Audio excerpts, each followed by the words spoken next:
So today in this video I'll be presenting my project which I made in during my period in as a summer intern at ISI Kolkata from 30th May to 26th July under the guidance of Professor Sankar K. Pal, and the name of the project is Traffic Vehicle Recognition System using Convolution Neural Networks CNN. So the tools and technologies which I used in the project were MATLAB, Deep Learning through CNN, Neural Network Toolbox, MatCumNet, and the architecture which I used was loosely based on the SketchNet architecture by Yang and Hospitals.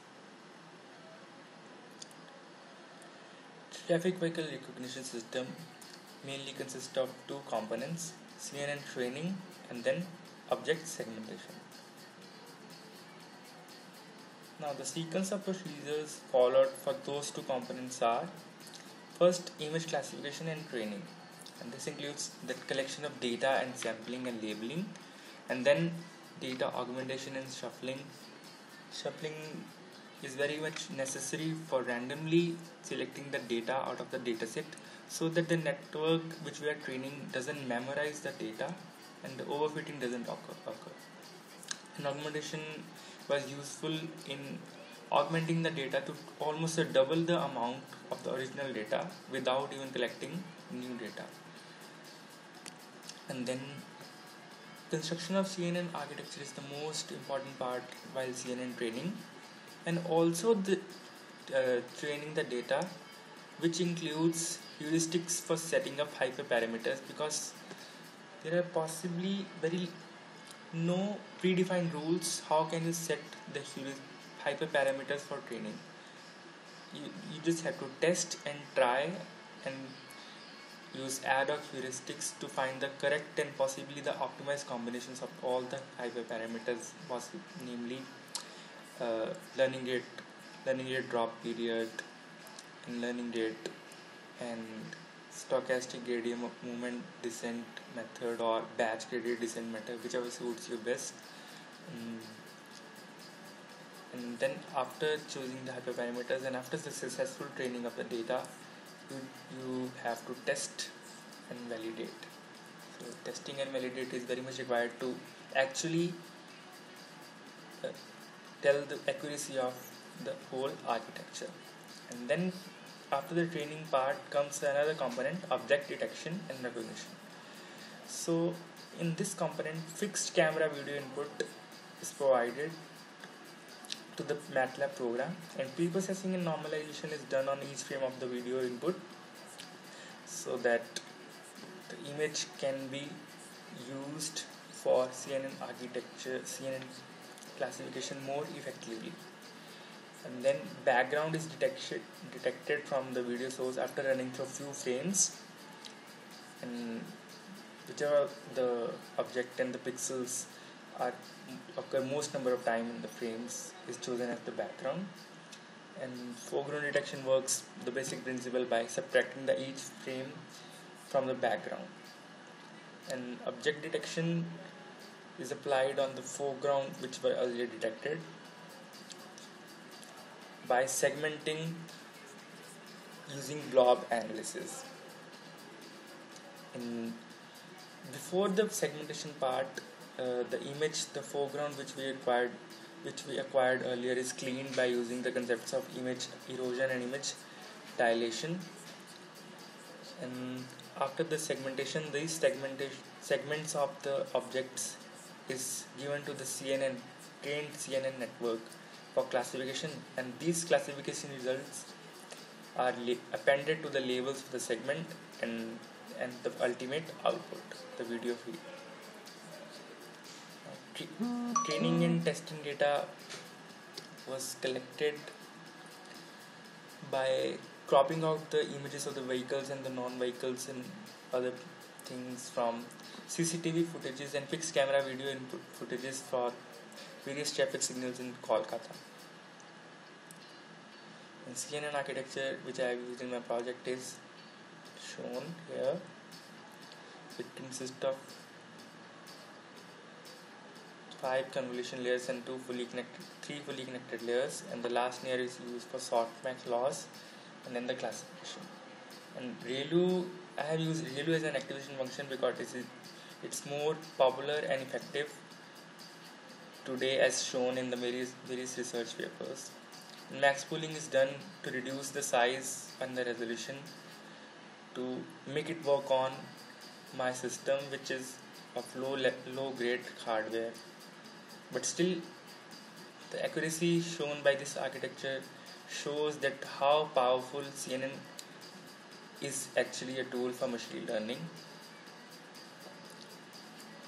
These are some hyperparameters which I chose, and as you can see, it is providing me accuracy after a few iterations of the training data set. This is the confusion matrix, and as you can see, despite of being a smaller architecture and implemented on a smaller machine, even though it's run slowly as compared to the other programs, but still it is able to detect high amount of accuracy. And this is the data. How does data flows? The input image is provided, which basically consists of 3 RGB channels, red, green, blue, and based on the number of filters and weights and the layers of the CNN, different feature maps are obtained. And as we go deep into the CNN, the feature maps become more abstract and of low resolution, so that our network can learn and not memorize the data. And finally, the classification. These are the visualization of filters, image form of the filter weights, which I have tried to show you. And this is the proposition of data through the various layers. And after ReLU layer, you can see it only chooses dominant features and neglects the features or the scores which have lower value than the threshold. And as we go on, the number of feature maps and features increase while the resolution is decreasing, and ultimately we'll be able to get our final classification result as we move along the layers. And as you can see, this is black and this is white. Right was chosen for car category and left is for non-car category. As you can see, the white means the more score is given to the car category, which I showed you earlier in the video, which was our input. Now, before discussing the limitations and future scope of the project, I would like to show you the working implementation of the project on the MATLAB. First, the program runs through several frames of the video source to detect the actual background. As you can see, it is able to detect this background, but it is nowhere provided in the video. The program is actually detecting the background itself only, and the background will be used for obtaining the foreground by subtracting each consequent frame from the background. And as you can see, this is cleaner foreground because the erosion and dilation were applied to the foreground to delete the noise. And as you can see, there is so much black space here because the noise here is all removed. As you can see, the network provided the input video feed of the traffic signal. It is able to detect the moving vehicles into different categories. And for the simplification purposes, I have chosen only 2 categories here for binary classification: car and non-car. And this is showing the actual output video feed, and this is output foreground mask, which is used for segmentation purpose. So the limitations which you can see in this project are like it is not able to distinguish 2 cars which are moving in parallel or which are overlapping or which are occluding. This is because I have chosen the grayscale implementation of the segmentation part and not chosen the other features to segment the objects.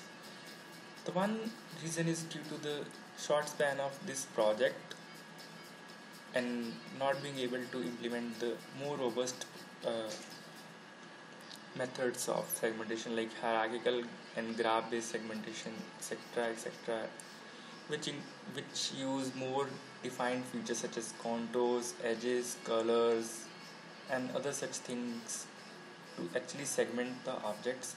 And also the graph based segmentation or hierarchical segmentation uses the concept of hierarchy in segmentation. First it segments on the basis of the grayscale image, and then it further segments the grayscale segment on the basis of different other features.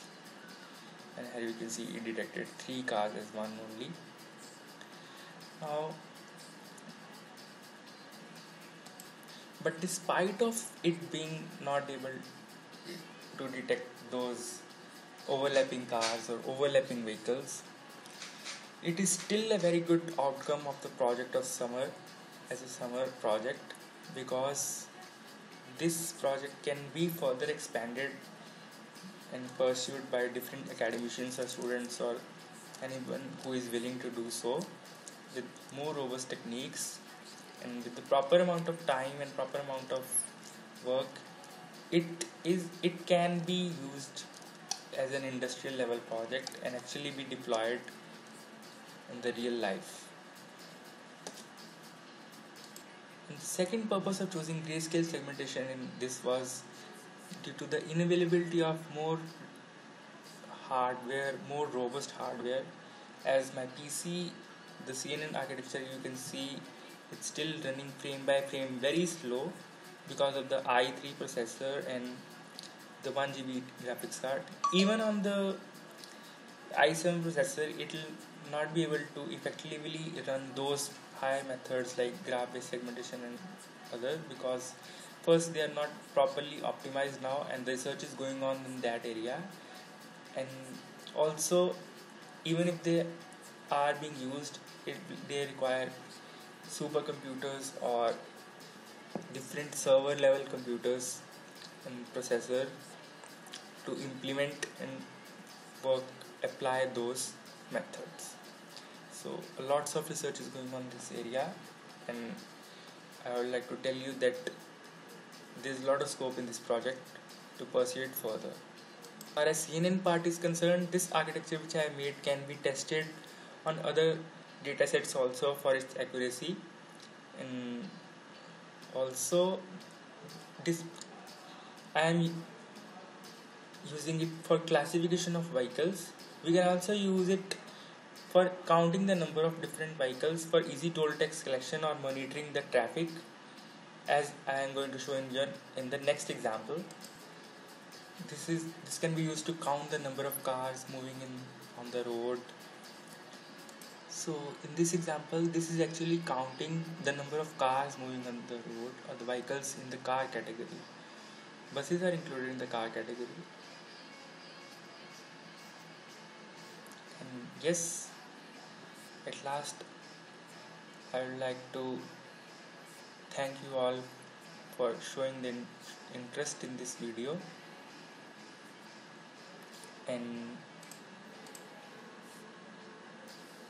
despite of all its limitations, which I have earlier discussed also, and the network being unpredictable while in those situations where two different vehicles overlap, like in first frame it is detecting it as car and second it is detecting it as non-car. Still, it is a great advance in the field of video processing, and it just shows that despite of the limited amount of hardware, it is still able to give good enough results for the basic simple scenarios. And there's a lot more to go in future.